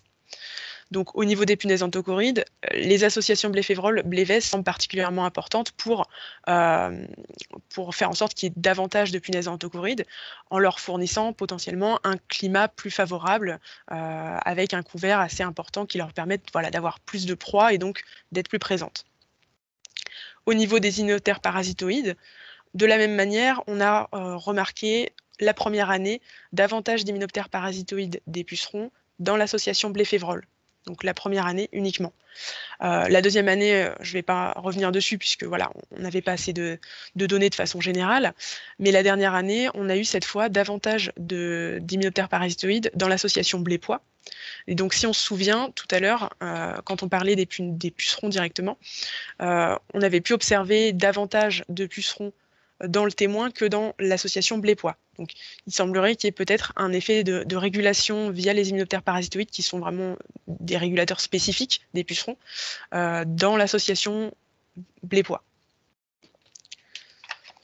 Donc globalement, si on regarde un peu le bilan de l'ensemble des éléments qui ont été réalisés sur les ravageurs et la faune auxiliaire, on remarque que en vert, c'est l'ensemble des critères qui ont été positifs pour une association.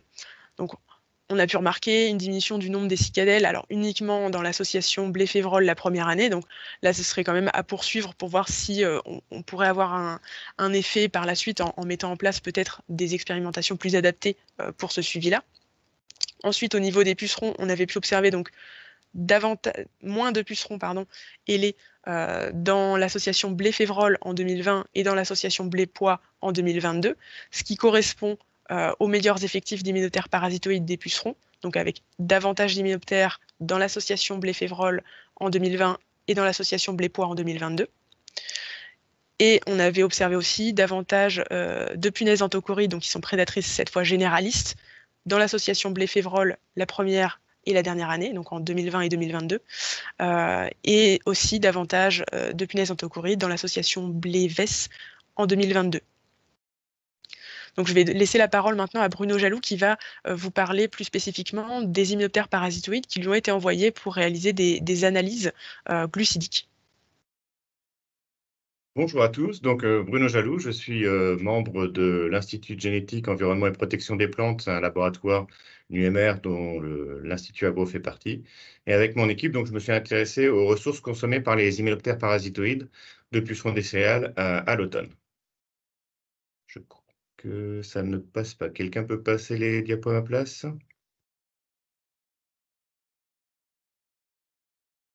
La diapo est passée, là, tu la vois pas. Ah d'accord, c'est bon, ça arrive.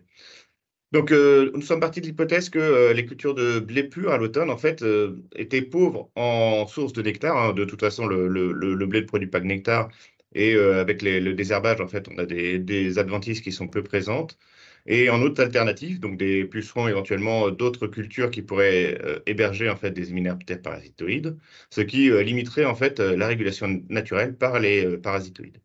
Et donc, nous avons voulu vérifier plusieurs choses. D'une part, est-ce que ces ressources sont réellement limitantes? Est-ce que les parasitoïdes manquent de nourriture et d'autres, en fait, à l'automne, dans ce milieu? Est-ce que lorsqu'on met des cultures associées qui présentent d'autres ressources, elles sont réellement consommées par ces auxiliaires? Est-ce que on va pouvoir faire un lien entre la fourniture de ressources alimentaires et le contrôle biologique?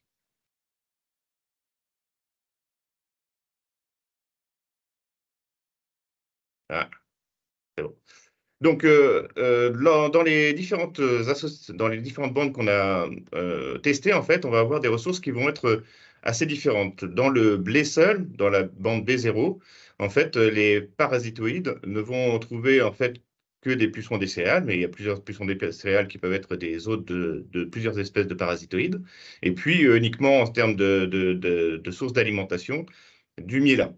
Le miela qui est produit par les pucerons des céréales. Dans la bande B1, donc la bande B plus févrole, on va avoir une diversité de ressources qui vont être plus importantes, avec des pucerons des céréales, mais aussi des pucerons des légumineuses, dont certaines espèces sont des hôtes potentiels de parasitoïdes qui sont utiles pour la régulation des pucerons des céréales, comme Aphiducervi. Et puis la févrole produit assez tôt en saison, en fait, dès qu'elle sort de terre, du nectar extrafloral qui est une source de nourriture réputée de meilleure qualité nutritionnelle que le miela. Et donc, il pourrait nourrir les parasitoïdes, les attirer, leur permettre d'avoir une meilleure longévité, une meilleure fécondité, et donc une meilleure régulation ensuite des pucerons. Dans le blé plus pois, on a des autres alternatives sur le pois avec du miela, mais pas forcément de gain en termes d'alimentation sur du nectar. Et puis, dans la veste, on a une situation qui est un petit peu similaire à blé plus févrole, sachant que, par contre, dans la veste, la production de nectar extrafloral est produite en fait plus tard, lorsque la veste commence à produire des inflorescences.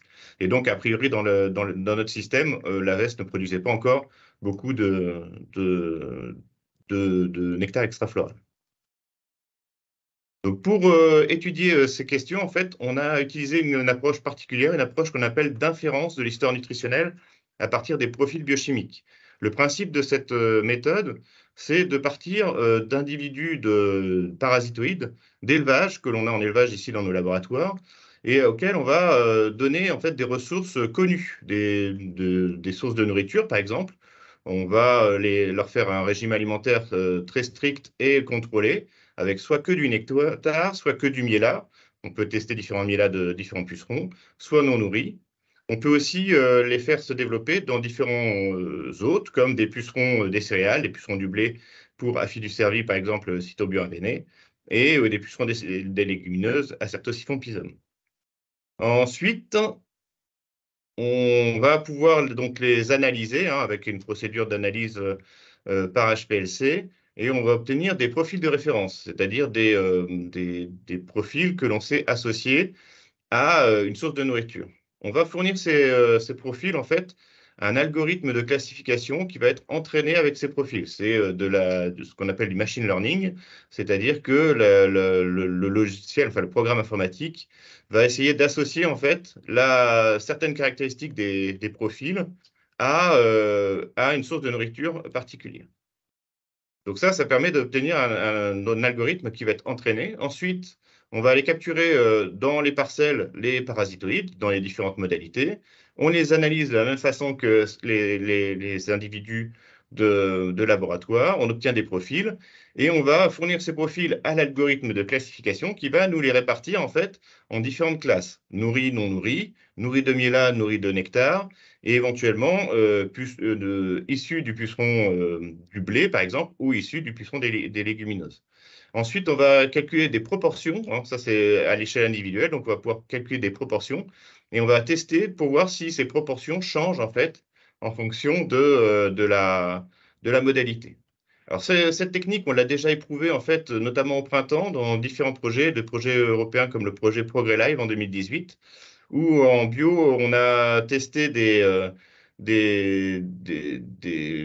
parasitoïdes que l'on a capturés soit dans des associations triticales pures, soit triticales févroles, et on a obtenu les résultats suivants.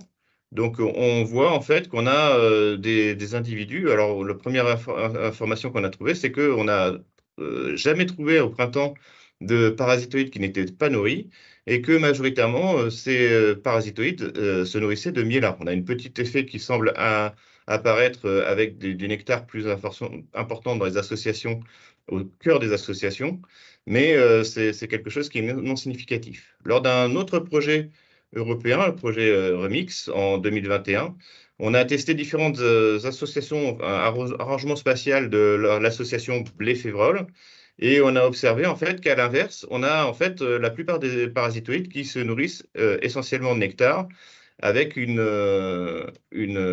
proportion moins importante lorsqu'on se retrouve dans la micro-parcelle où on a uniquement du blé pur. Et c'est une parcelle aussi qui était très riche en adventices, liée à le problème de désherbage en bio lorsqu'on a des céréales avec des légumineuses. Et donc, ce qui peut expliquer qu'il y avait une disponibilité importante en fait de sources de nectar. Et on voit en tout cas qu'au printemps, on n'a jamais trouvé d'individus qui avaient des difficultés pour trouver de la nourriture, et que la source de nourriture qui est privilégiée varie énormément. Alors maintenant, on va voir ce que ça donne à l'automne grâce aux données ici-bas. Donc, on a capturé des femelles aphidilinées dans les différentes bandes. Et comme on l'a un petit peu suggéré déjà auparavant, on a eu un gros souci, c'était le nombre d'individus qu'on a réussi à capturer. Très faible en 2020, un tout petit peu supérieur en 2021 et enfin quelques individus en 2022. Mais on est très loin en fait des quantités qu'on s'attendait à avoir et on a été obligé de faire des regroupements et de ne pas pouvoir les tester statistiquement. On aurait dû en capturer environ 10 ou 20 fois plus pour pouvoir avoir un échantillon qui permettait en fait de faire des proportions ensuite par parcelle par exemple et par site. On remarque quand même qu'on a, là c'est en 2022, une répartition avec différents genres qui sont mentionnés, des aphidus, qui sont les individus, le genre que l'on souhaite particulièrement étudier, mais aussi d'autres groupes comme les Diarrhetiella râpé, qui est une espèce qui est plutôt inféodée aux crucifères, et ce qui correspond à la présence dans les parcelles de beaucoup de repousses de colza, qui peut expliquer cette présence. Et les repousses de colza peuvent aussi être une source de nourriture. Donc, on a des effectifs capturés qui sont faibles, malgré un échantillonnage qui va être renforcé, des conditions qui sont meilleures et une date qui va être avancée pour pouvoir les capturer au mieux. Mais on a vraiment des échantillons qui sont des effectifs de parasitoïdes à l'automne qui sont très faibles. Donc, on peut se demander si c'est lié à un manque de ressources. Et donc, on a fait des analyses. Alors, ces analyses, on n'a pas pu les traiter statistiquement, il y avait trop peu d'individus. Il a fallu faire des regroupements là, pour vous présenter ces graphiques-là, donc ça a une valeur assez limitée en termes de robustesse. Mais on voit qu'en 2020 et 2021, en poulant les 2 années, on va avoir en fait des individus qui ont été capturés qui vont s'alimenter assez souvent de nectar, parfois de miela. Et pour la première fois dans toutes les analyses qu'on en a fait dans les différents projets, on a trouvé des parasitoïdes, 3 en l'occurrence, qui ne s'étaient pas alimentés, donc il y avait des difficultés pour trouver de l'alimentation durant la dernière journée environ. Et donc ça, à cette époque-là, on peut se dire qu'il y a très peu d'individus qui ont réellement des difficultés pour s'alimenter et qui peuvent s'alimenter sur le nectar. À l'inverse, lorsque en 2022, on a eu un effectif plus important, on a eu des résultats qui étaient très différents avec une proportion très très importante d'individus en fait qui se sont alimentés de miela. Et ça peut être lié en fait à la disponibilité beaucoup plus importante de pucerons à cette année-là. Et donc, s'il y a plus de pucerons, on voit que ces animaux, même s'il y a des sources de nectar qui sont disponibles, par exemple avec le colza, par exemple avec la vesse ou avec la févrole, ces animaux en fait vont s'alimenter sur les sources qui sont les plus disponibles dans l'environnement, mais pas forcément sur celles qui sont les meilleures, et elles ne semblent pas en fait avoir de grandes difficultés à s'alimenter. Donc les conclusions, en fait, c'est qu'on n'a pas de tendance stable, on a une alimentation qui est majoritairement sur le nectar d'un côté et majoritairement sur miela de l'autre. En fait, en conclusion sur cette partie analyse glucidique des parasitoïdes, on a quelques limites du dispositif et de la méthode. La première limite, c'est que les dispositifs en bande adjacente, on a essayé de les mettre les plus larges possibles, il y avait beaucoup de contraintes, mais ça a permis en fait des mouvements des hyménoptères qu'on a mis en évidence notamment par des captures d'hyménoptères que l'on a déterminées comme étant issues d'un puceron, par exemple des légumineuses, dans des parcelles de céréales pures. Donc on a des mouvements des hyménoptères entre les bandes qui est hautement probable, et aussi bien pour s'alimenter que pour trouver des hôtes. Et ensuite, on a une limitation qui est due à la méthode, c'est que pour trouver un intérêt à l'apport de nectar, il faut se mettre dans des conditions qui sont limitantes. Si les conditions sont limitantes, on a peu de parasitoïdes et on a des difficultés en fait à avoir suffisamment de parasitoïdes pour mesurer l'intérêt de l'apport du nectar. Donc c'est un petit peu un serpent qui se mord la queue. C'est difficile de déterminer en fait avec cette méthode des ressources limitantes quand les ressources sont limitantes. On n'a pas vu par contre d'effet d'association sur l'abondance des parasitoïdes, en tout cas dans les aspirations telles qu'on nous ont été données, et pas de preuve du caractère limitant de la nourriture dans ce système. Donc on a l'impression d'avoir une forte variation des sources de nourriture qui sont consommées selon les années et qui pourraient dépendre beaucoup de la disponibilité du puceron et du miela. Lorsqu'il y a beaucoup de pucerons et beaucoup de miela, ces parasitoïdes passent leur temps en fait à les parasiter et à s'alimenter sur le miela qui est présent juste à côté. Et donc, on n'a pas forcément démontré d'intérêt de l'apport de ressources via l'association de culture pour favoriser les parasitoïdes à l'automne via cette manip. Voilà.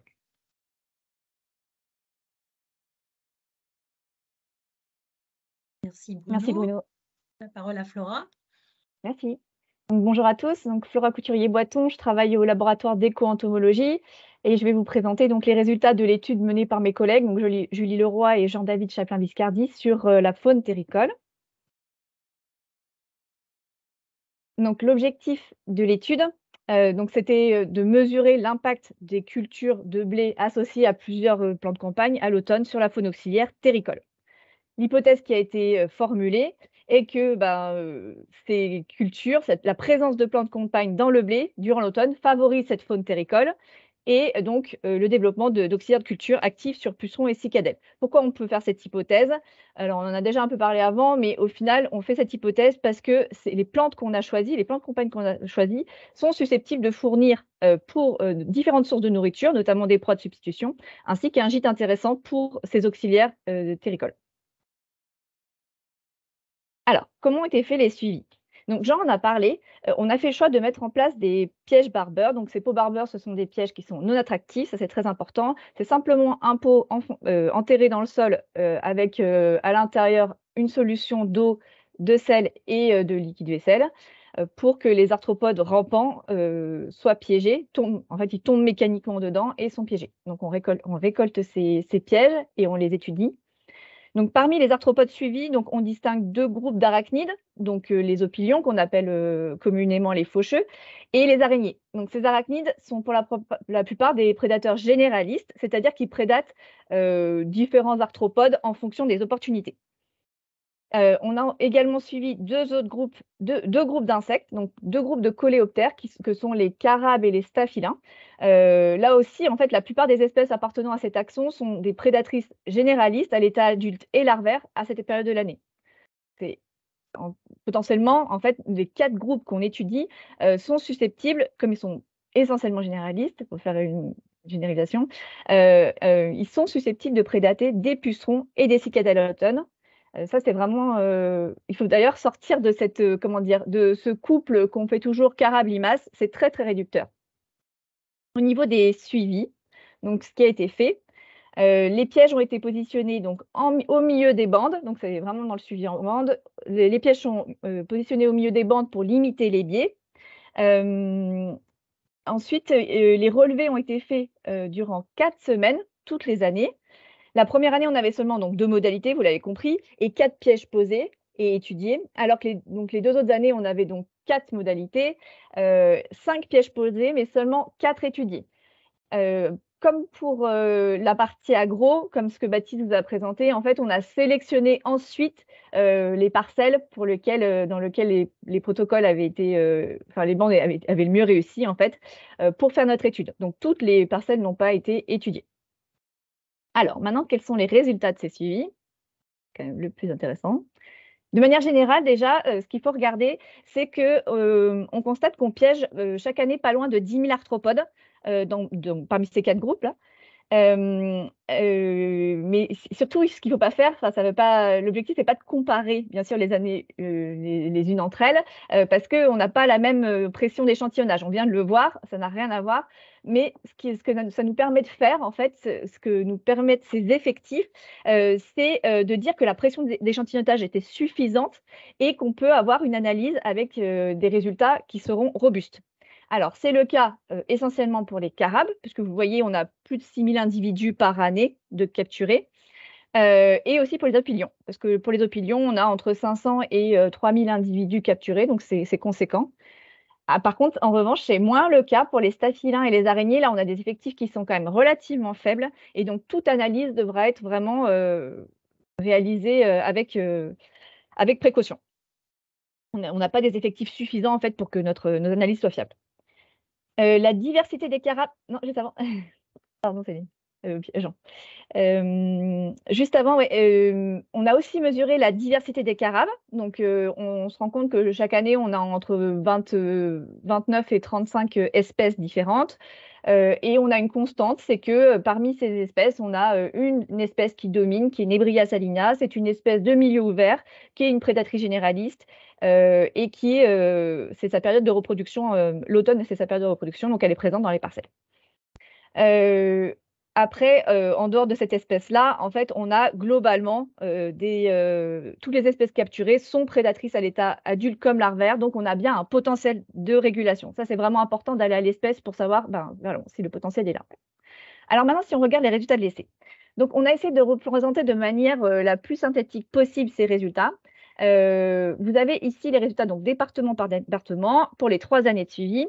Quand la case est en vert, ça signifie que les effectifs ou la diversité des taxons, des modalités associées, étaient en majorité supérieure à ceux du témoin. Quand c'est en bleu, c'est à l'inverse que le témoin était majoritairement supérieur. Quand la case présente un plus, là, c'est que dans au moins une situation, on avait une comparaison moyenne qui était statistiquement significative. Globalement, qu'est-ce qu'on constate avec ça? C'est qu'on a une majorité de cas où ce sont les bandes avec les plantes, plantes compagnes dans lesquelles les effectifs étaient supérieurs ou la diversité. Donc ça, c'est intéressant. Ce n'est pas le cas des staphylins, mais je vous l'avais dit, attention, pour les staphylins comme pour les araignées, les résultats les données ne sont pas assez fiables en fait pour qu'on fasse des analyses. Donc ça, voilà, il faut pas faire de conclusion là-dessus. Par contre, en termes d'effectifs, de diversité de carabes et sur les opilions, on a quand même des choses qui sont intéressantes. C'est une tendance. Si ensuite on regarde par rapport, si on veut discriminer en fait une modalité par rapport à l'autre, donc une association, une plante par rapport à l'autre en termes d'intérêt, eh ben, on se rend compte que c'est compliqué. En fait, on a des associations qui apparaissent positivement dans un cas, dans un département une année, puis dans un le même département l'année suivante. Donc voilà, c'est compliqué de faire distinction entre ces plantes. On a l'impression, la seule tendance qu'il y a, c'est que l'association blé-vesse est légèrement moins souvent supérieure aux témoins que les 2 autres associations. Alors, est-ce que c'est parce que la veste se développe un peu plus lentement que les 2 autres? Je ne sais pas. En tout cas, il y a peut-être une petite différence avec ça, mais on n'est pas en mesure, en tout cas, de donner vraiment des tendances majeures. Du coup, en conclusion, merci.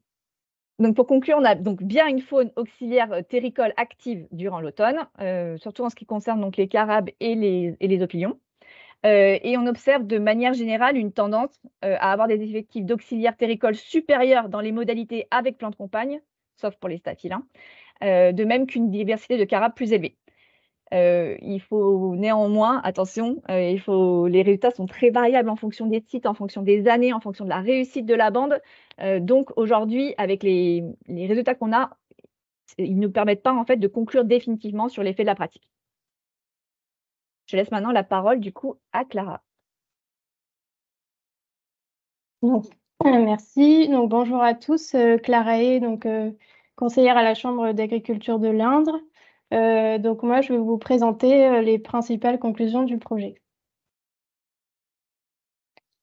Donc, tout d'abord, concernant l'évaluation de la pratique de l'association au blé, je vous ai représenté ici les différentes variables étudiées dans le projet. Donc en rouge, quand les associations ont eu un effet plutôt négatif, en vert, quand ça a eu un effet globalement positif, et en gris, quand on n'a pas eu d'impact significatif. Donc pour commencer avec la partie agroéconomique, donc on a observé globalement un effet plutôt négatif des associations sur le rendement et la marge du blé, et pas d'effet vraiment significatif sur la qualité. Donc ensuite, sur la pression ravageur virose, on a observé un effet globalement positif sur les pucerons, donc avec une diminution du nombre de pucerons dans les parties associées. Même si on a observé des tendances plutôt positives sur les cicadelles et les viroses, donc c'était pas significatif, mais ce qui peut être relié aux effectifs assez faibles de cicadelles et la pression virose assez faible aussi les 3 années du projet. Donc ensuite, sur la présence d'auxiliaires volants, on a observé un effet plutôt positif des associations sur les hyménoptères parasitoïdes, même si on n'a pas pu le relier à leur alimentation, et un effet positif aussi sur les punaises anthocorides. Et par contre, pas spécialement d'effet donc sur tout ce qui est coccinelle, cirfe, etc., qui sont présents en faible effectif à l'automne. Et donc enfin, sur la présence d'auxiliaires terricoles, donc on a eu un effet positif globalement des associations sur les carabes et les opilions. Et donc on n'a pas pu mettre en évidence d'effet donc sur les staphylins et les araignées, mais qui, voilà, comme on l'a dit, étaient présents en trop faible effectif pour pouvoir faire des analyses robustes. Donc on a également identifié quelques freins à la mise en place de cette pratique par les agriculteurs. Donc tout d'abord le fait que donc, ça nécessite de posséder un semoir à semis direct. La gestion du désherbage qui est rendue compliquée par le fait de vouloir maintenir le couvert vivant.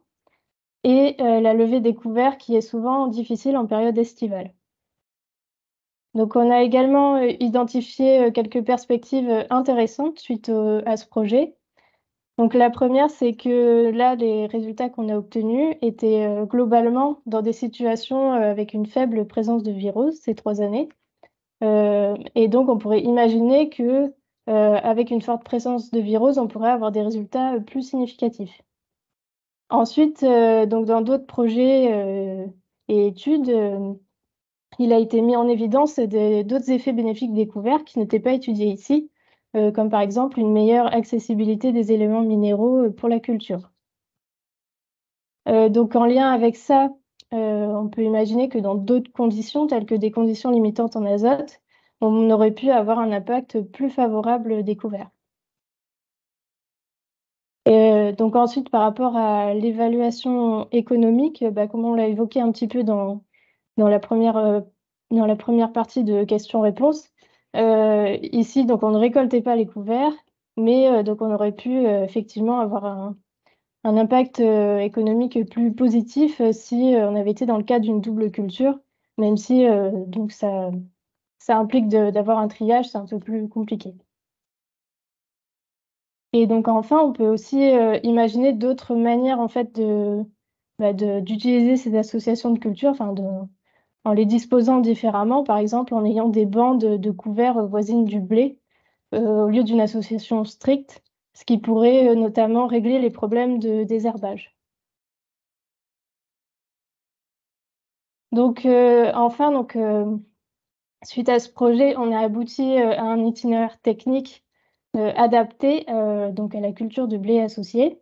Donc je vais vous présenter ici sous forme de différentes recommandations.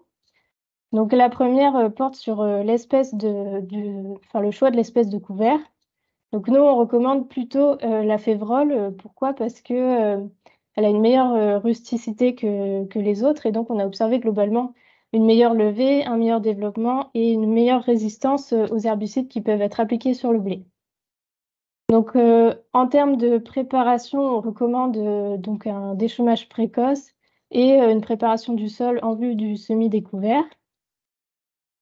Donc pour le semis découvert, 1 mois à 3 semaines avant celui du blé, avant une pluie annoncée ou sur sol humide pour favoriser la levée, à une densité donc dans le cas de la févrole de 30 pieds par mètre carré et avec un semoir à céréales réglé pour grosses graines.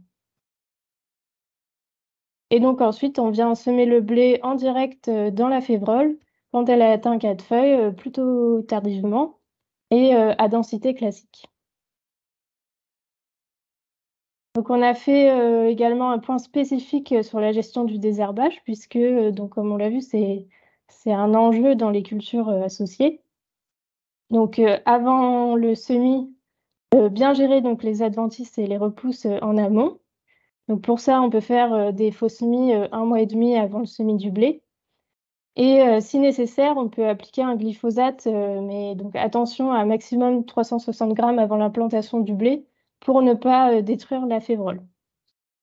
Et donc après le semis du blé, donc on peut faire un désherbage classique, donc avec une prélevée ou une pré plus post, avec à nouveau attention, donc un seuil de 100 grammes maximum de diflufénicant pour ne pas détruire la févrole. Et par contre, si on prend une autre espèce de couvert, les seuils sont plus bas. Et donc enfin, pour la destruction du couvert, donc si on veut maximiser les effets positifs qu'on peut avoir du couvert sur le rendement, on recommande plutôt une destruction au printemps avec une hormone, sauf si le couvert concurrence trop le blé. Dans ce cas, il vaut mieux le détruire plus tôt, donc par broyage ou chimiquement. Donc enfin, dans ce projet, donc on a produit un certain nombre de livrables. Donc je ne vais pas tout vous détailler, mais juste vous dire qu'est-ce qui peut être intéressant à les regarder. Donc tout d'abord, on a tout ce qui est synthèse et rapport écrit, donc qui permettent d'aller un peu plus loin par rapport à ce qu'on a pu vous dire. Donc ensuite, on a aussi produit donc une fiche de recommandation aux agriculteurs qui souhaiteraient mettre en place cette pratique, donc qui reprend un peu ce que je vous ai dit. Et également, pour un côté plus ludique, on a aussi réalisé donc, une vidéo avec un prestataire donc, qui présente l'ensemble du projet et un album photo qui présente les différents auxiliaires qu'on a pu observer au cours du projet. Et donc, tous ces livrables, vous pourrez les retrouver sur le site internet de la Chambre régionale d'agriculture Centre Val de Loire. Donc, merci à tous pour votre attention. Et donc, on va maintenant passer à la seconde phase de questions. Donc, n'hésitez pas à poser des questions dans le chat. Merci Clara. Donc, on a déjà quelques questions. Donc, suite à vos travaux, donc ça c'est plus une remarque, suite à vos travaux insectes, finalement la févrole semble être une plante compagnie intéressante. Donc oui, on confirme. Pour limiter les effets bandes adjacentes, mouvement des insectes, ne faudrait-il pas plutôt suivre des parcelles suffisamment espacées sur le territoire? Si je peux essayer de tenter une réponse. Bien sûr, hein, mais souvent ces dispositifs expérimentaux sont issus de compromis entre ce qui serait idéal pour chacune des mesures, et puis aussi avec les aspects de faisabilité technique et économique, hein, de réaliser ces expérimentations. L'espacement des parcelles aurait été meilleur, mais ça voudrait dire la mettre aussi dans des parcelles de blé pur, et donc on aurait pu avoir des transferts aussi depuis la parcelle elle-même et puis les bandes dans lesquelles on l'aurait inséré. On aurait pu aussi penser à agrandir, hein, tout simplement ces bandes, mais bien sûr c'est des problèmes économiques.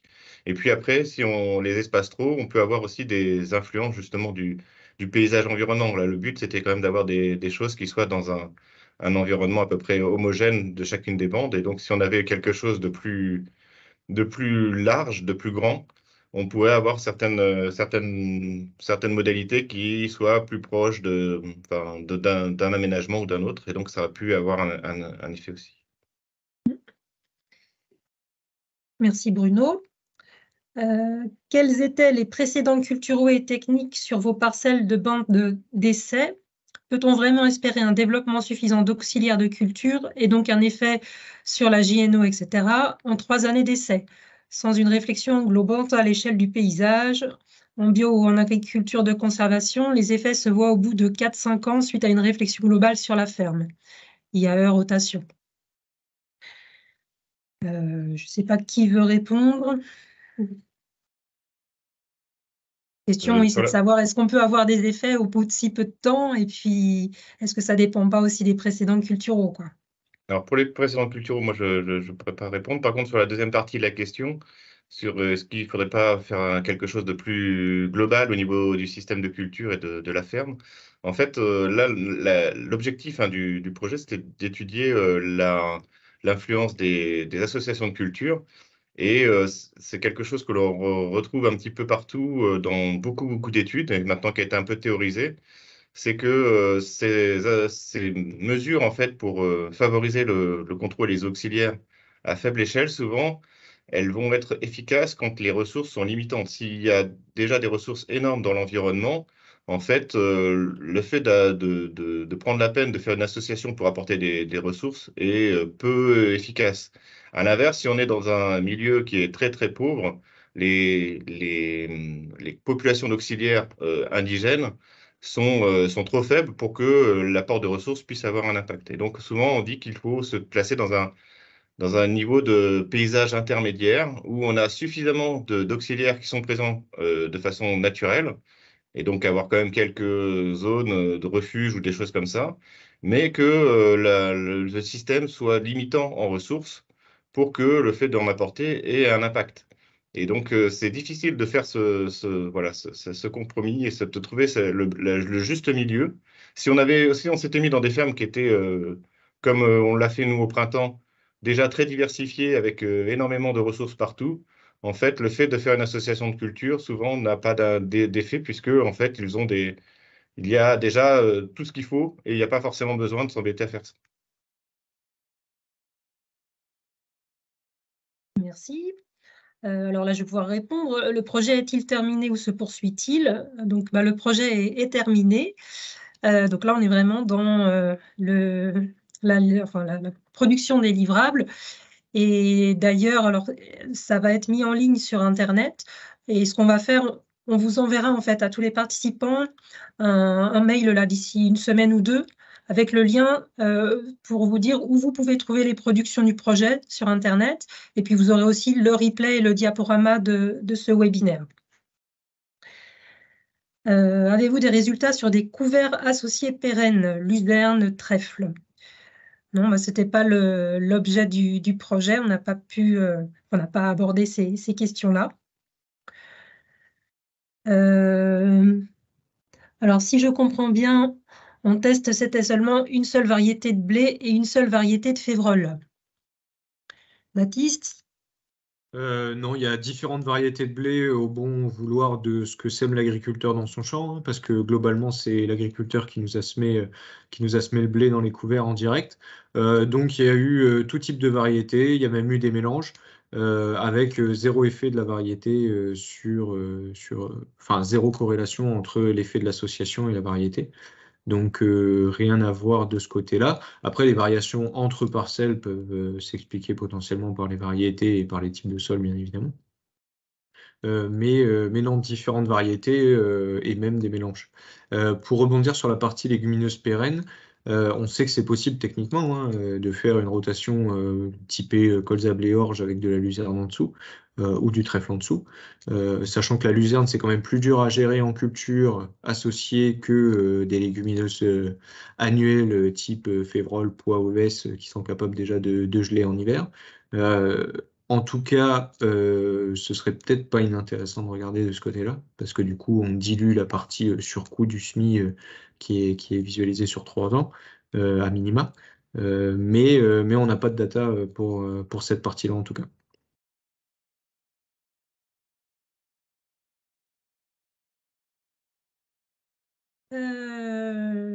Si, une autre question.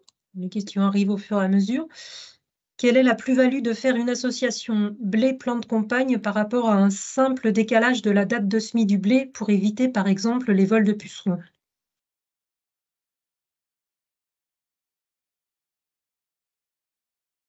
C'est globalement ce qu'on cherchait à démontrer. Hein. C'est l'intérêt numéro 1. C'est que ta plante campagne, elle va apporter de la matière organique au sol que tu n'aurais pas simplement en décalant ta date de semis. Donc, dans une stratégie d'agriculture de conservation ou plutôt basée sur le semis direct et la conservation de la fertilité des sols via l'apport de matière organique plus important, le couvert a un intérêt. Et en plus de ça, en fait, on aurait très bien pu mesurer des effets très importants. Du coup, en fait, on aurait eu un bien meilleur effet. Mais pour l'instant, en effet, si on se décale, à mon avis, décaler son SMI en novembre a un effet à peu près équivalent à celui de mettre en place des associations, peut-être même supérieures. Mais ça reste à vérifier. Comme en colza, l'intérêt des plantes compagnes ne semble pas être la lutte contre les insectes. Il y a d'autres intérêts.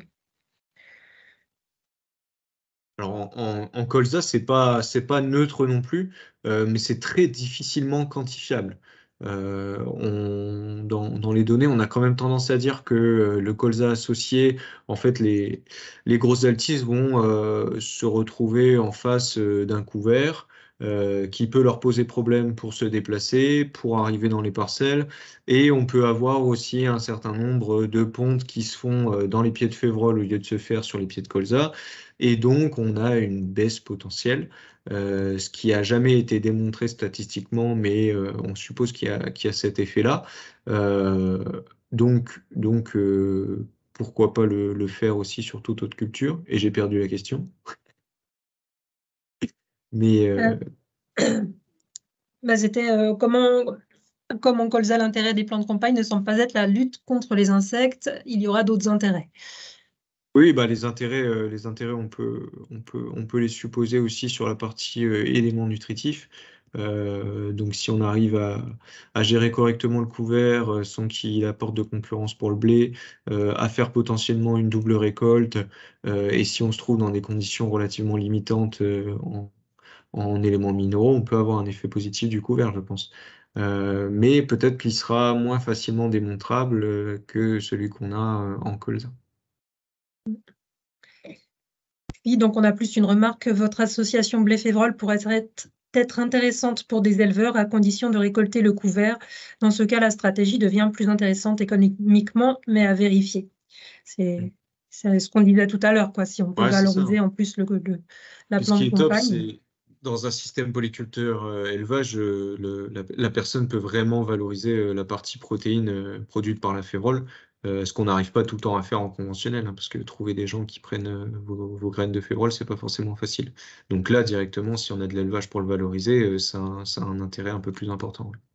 C'était l'objet en fait du projet Progrès Live dont j'ai parlé un petit peu, en bio pour des polycultures élevage avec surtout un objectif sur la févrole. Hein, c'était plutôt des associations de céréales dans la févrole et qui a démontré en fait un intérêt vraiment important avec toujours les difficultés soit de trier, mais qui pouvaient être résolues par de l'utilisation sur la ferme des mélanges pour l'alimentation des bovins et qui donnaient en fait des résultats tout à fait satisfaisants. Et c'est vrai qu'en Bretagne, Pays de la Loire, c'est une pratique qui se développe fortement d'associer la févrole avec des céréales ou d'autres associations légumineuses céréales pour l'élevage. Voilà, apparemment les questions ont l'air de se stabiliser. Donc en tout cas, je remercie vraiment les participants pour leur attention. Je remercie les intervenants, les partenaires. Encore une question. Connaissez-vous le surcoût engendré par un second passage du semoir pour semer les légumineuses, plus diflufécan, passage plus coût produit, plus hormones, passage plus coût produit, comparé à un semi-mélange légumineux céréales? Alors, d'après ce que je comprends, ce qu'il veut savoir, c'est le semis direct du blé de la févrole. Enfin, comment dire? La févrole, on la semet avec un semoir très classique, donc on part du principe que c'est le même prix qu'un semoir, qu'un semis de blé. Donc, en gros, ce prix-là reste stable. Ce qui fluctue, c'est on rajoute un semis semi-direct dans le couvert. Donc ça, on estime ça, nous, dans le Cher, au sein de la FDGDA, à peu près 37 € de l'hectare pour la partie juste faire passer le semoir, quoi. Après, économie, difluféniquant, un Fuzzberry fait habituellement à 0,6. Si tu le mets à demi-dose, tu divises le prix par 2, ça coûte à peu près 50 balles de l'hectare, donc tu économises 25 €. Donc voilà. Donc tu rajoutes un SMI à 37 et t'enlèves un bout de DFF à 25, donc tu as un moins 10 € de l'hectare à peu près. Donc c'est des sommes qui sont relativement négligeables, hein, parce que déjà en divisant la dose de glypho par 2, on retombe sur nos pattes très rapidement. Voilà, plus de questions. Bon, on va pouvoir conclure. Hein. Encore une fois, un grand merci pour votre attention à tous et puis un grand merci pour les interventions des partenaires et puis pour leur coopération au sein de ce projet. Ça a été un plaisir de travailler avec vous. Et puis, comme j'ai évoqué tout à l'heure, on va mettre en ligne d'ici une semaine ou deux les différentes productions du projet. Il y a une vidéo, il y a les différents rapports, il y a le replay là, du webinaire qui sera mis en ligne, le diaporama également. Et donc, vous pourrez retrouver tout ça sur notre site internet et on vous enverra le lien d'ici une semaine ou deux. Merci beaucoup à tous et puis bonne journée.